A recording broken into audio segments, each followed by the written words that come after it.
소주 기업 회장의 무인도 탈출기.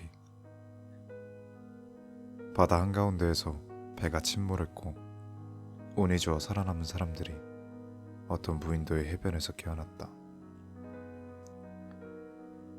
이미 죽어 시신이 된 사람을 제외하면 살아있는 사람들은 10여 명.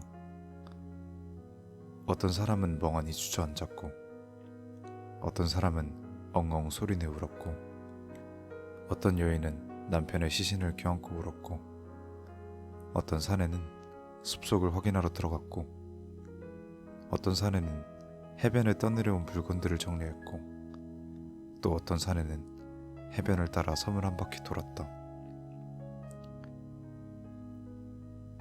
시간이 흘러 해가 지고 난 뒤 사람들은 모두 모여서 대책을 논의했다. 결론은 구조대가 올 때까지 버티는 것이었다. 가장 큰 문제가 식량이었지만 다행히 한 사내의 직업이 식품연구원이었고 그의 캐리어 한가득 햄 통조림이 종류별로 가득 차 있었다. 사람들은 그것으로 허기를 채우고 모두 함께 해변의 한 곳에서 모여 잠을 잤다. 다음날 그들은 나무를 이용해 해변에다 거대한 SOS를 그렸고 마른 나무들을 모아 불을 지피고 떠내려온 시신들을 수습해 한 곳으로 모아두었다. 그리고는 어서 구조대가 오기만을 바라며 햄 통조림을 먹으며 하루를 보냈다. 헌데 다음날, 그 다음날, 또 그 다음날 일주일이 넘도록 구조대는 오지 않았다. 그 와중에 부상이 심했던 한 사람이 사경을 헤매다 사망하기도 했다. 사람들은 그의 죽음을 보며 공포심을 느꼈다. 최악의 상황을 가정하기 시작했다. 구조대가 오기 전에 모두 죽거나 구조대가 오질 않거나. 현실적으로도 가장 중요한 식량 문제가 마음에 걸렸다. 섬의 숲에서는 먹을 만한 열매라고는 야자수 몇 개가 전부였고 그들이 가진 햄 통조림도 거의 떨어져 갔다. 그때 햄 통조림 캐리어의 주인이 냉정하게 말했다. 우리가 살기 위해선 합리적으로 생각해야 합니다. 이 몇 안 남은 통조림을 최대한 아껴야 합니다. 그래서 하는 말인데 죄송하지만 오늘 내일 하시는 노인분께는 더 이상 햄 통조림을 지급하지 않는 것이 우리 모두를 위한 합리적인 일이 아닐까 생각합니다. 아니, 갑자기 그런? 노인은 당황했다. 다른 사람들도 얼굴이 불편해졌다. 하지만 합리적이라는 단어가 그들의 입을 다물고 있게 만들었다. 그는 내친 김에 말을 더 이었다. 저는 군의관 출신입니다. 전쟁 상황에서 병사들이 막사로 실려왔을 때 너무 크게 다친 병사들은 아예 치료를 하지 않습니다. 그들을 치료한다고 살릴 수 있을지도 모르고 그 의약품으로 다른 병사들을 살리는 데 쓰는 것이 더 많은 병사를 구할 수 있기 때문입니다. 지금의 상황이 딱 전쟁 상황과 같습니다. 저희는 위기이고 앞으로 저희는 이 섬에서 얼마를 지내야 할지도 모릅니다. 어쩌면 겨울을 나야 하는지도 모르죠. 근데 다리까지 다치셔서 오늘 내일 하시는 노인분께서 앞으로 저희 생활에 짐이 되면 되었지 도움은 될 수 없다고 생각합니다. 저를 개쓰레기라 욕해도 좋습니다. 저의 계산으로는 노인분을 끝까지 안고 가는 것이 합리적으로 저희에게 도움이 되지 않는다고 생각합니다. 노인은 침묵했다. 사람들도 침묵했다. 인도적으로는 마음이 불편했지만 합리적이라는 단어가 마치 어쩔 수 없다는 단어처럼 들렸다. 게다가 그들은 모두 죽음의 공포에 질려있던 상황이었다. 그때 노인이 입을 열었다. 나는 사실 사회에서 그런 통조림 같은 건 먹지도 않네. 아니, 있는 줄도 몰랐지. 자네들 땡땡 소주를 아는가? 내가 그 소주 회사의 회장이라네. 그깟 소주 회사 회장이라 우습게 생각할지 모르겠지만 내가 가진 재산이 수백억이 넘네. 만약 사회였다면 그런 동조림 하나에 이런 취급을 받은 일이 절대 없는 사람이지. 사람들은 노인을 달리 보았다. 노인이 그렇게 대단한 사람인 줄은 전혀 몰랐다. 반면에 그런 대단한 노인도 결국 무인도에 떨어지면 한낱 촌부에 불과하다는 사실이 그들의 머릿속을 스쳤다. 그때 노인이 눈빛을 형형하게 뜨며 그 산을 향해 말했다. 그 동절임 하나를 1,000만 원에 사지. 사람들은 깜짝 놀랐다. 동절임 하나에 1,000만 원이라니. 사내가 아무 말도 못하고 노인을 보고만 있자 노인이 다시 말을 했다. 1,000만 원이란 단위가 현시감이 떨어지는가? 그렇군. 그렇겠어. 그럼 500만 원으로 깎도록 하지. 믿을 수 있겠나? 아니 더 깎아야 믿을까? 300? 100? 사내는 정신을 차리고 톤을 높여 말했다. 아니 무슨 말을 하시는 겁니까? 어르신이 사회에서 어떤 분이셨는지는 몰라도 이곳에선 어르신은 아무것도 가지고 있지 않습니다.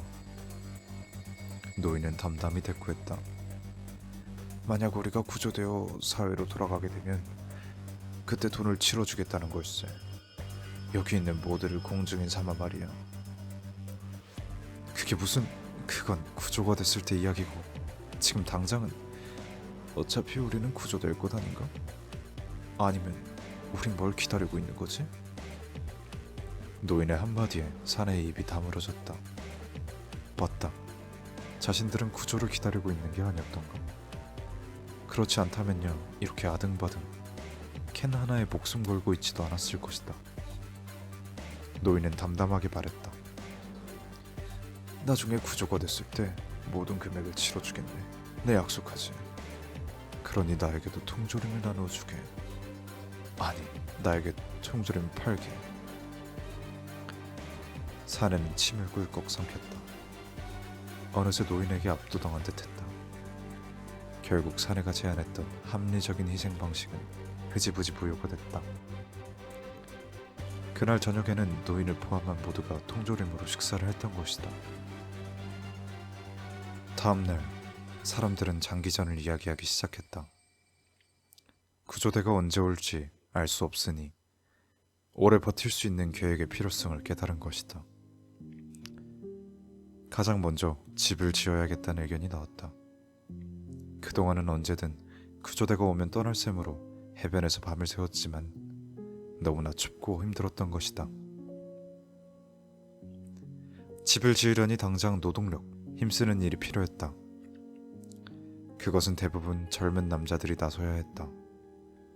그들이 집을 지으며 땀을 흘릴 때 노인이 말했다. 자네들이 건강하다는 이유만으로 노동을 제공해야 할 의무는 없네. 자네들이 당연히 해야 할 일이 아닌 것이지. 자네들의 노동은 정당한 대가를 받아야 해. 집을 짓는 동안 하루 일당으로 50만 원을 쳐주겠네. 그 비용은 사회에서 내가 지불하지. 노인의 말이 괜한 공수표 남발인지는 몰랐다. 그래도 집을 짓는 남자들은 기분이 달라지는 것을 느꼈다. 하루 50만 원 일당이면 사회에서도 못 벌어볼 돈이 아니었던가?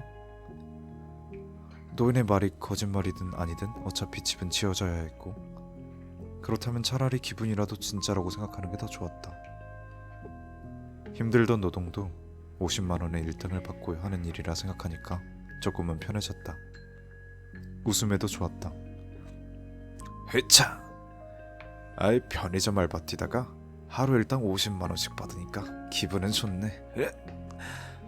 그러게 내 월급이 200이 안 됐었는데 말이다.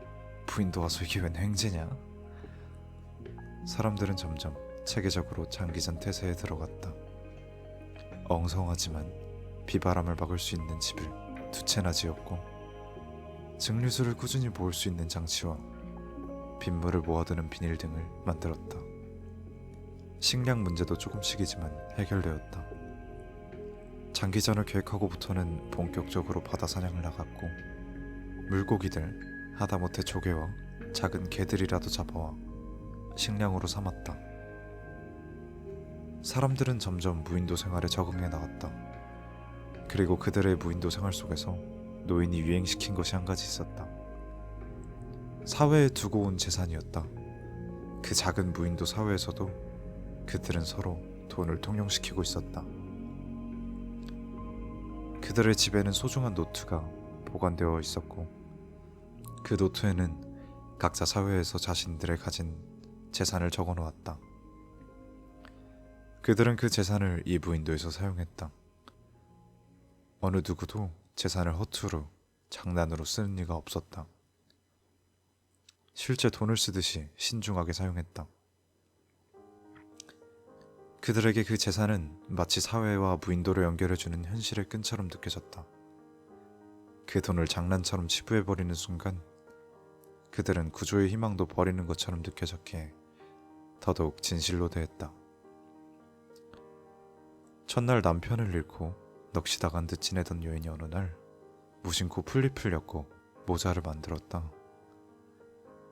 그 모습을 보던 한 여인이 말했다. 그 모자 정말 예쁘네요. 제게 파시겠어요?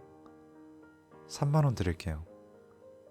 여인은 얼떨결에 모자를 3만 원에 팔았고 다시 플립을 보아 모자를 엮었다. 그날 이후 그녀는 무인도에 있는 내내 모자와 장신구들을 만들었다. 사람들은 마음에 드는 것들을 골라 그녀에게 돈을 내고 샀다. 그녀는 좀 더 예쁘게, 더 멋지게 만들기 위해 디자인을 고민하고 연구했고 재료의 다양성을 꾀하기도 하며 노력했다. 그녀는 무인도에서 무척 바쁜 사람이었다.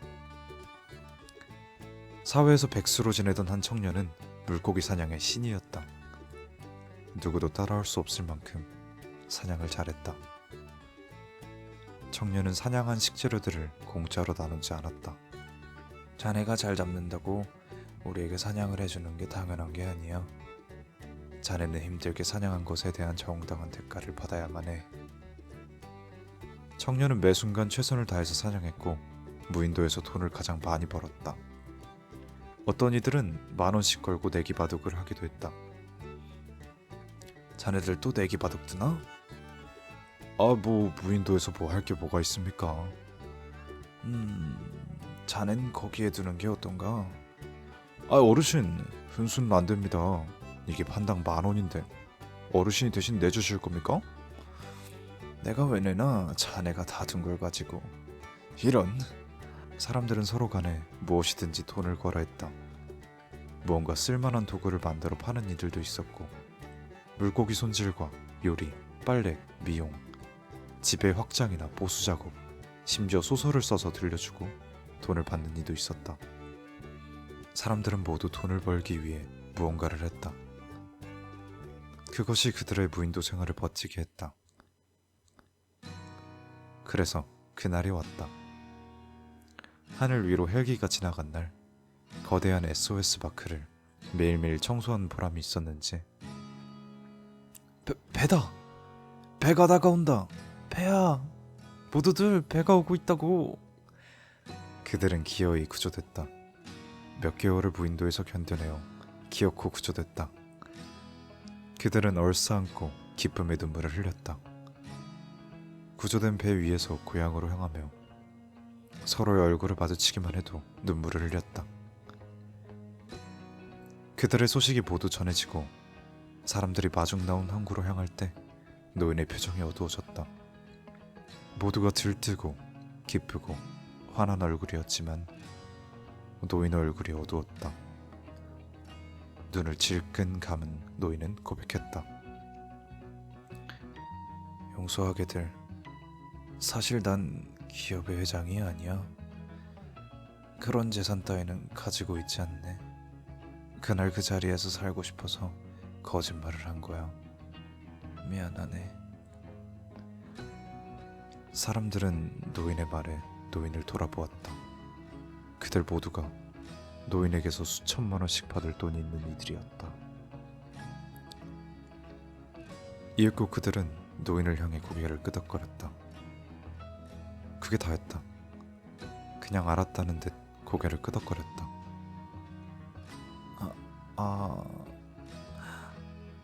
사실 그 노트도 이곳에 없었다. 서로의 재산이 오고 간 그 노트는 무인도에 두고 왔다. 아무도 그걸 챙기지 않았다. 그 노트의 역할은 거기까지였다. 무인도 생활을 버티게 해주는 것. 그거면 충분했다.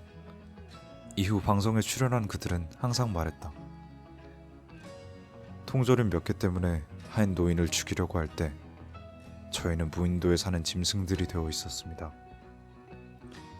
한 노인을 살려주고 나니 그제야 저희는 사회 속에 사는 인간이 되어 있더군요.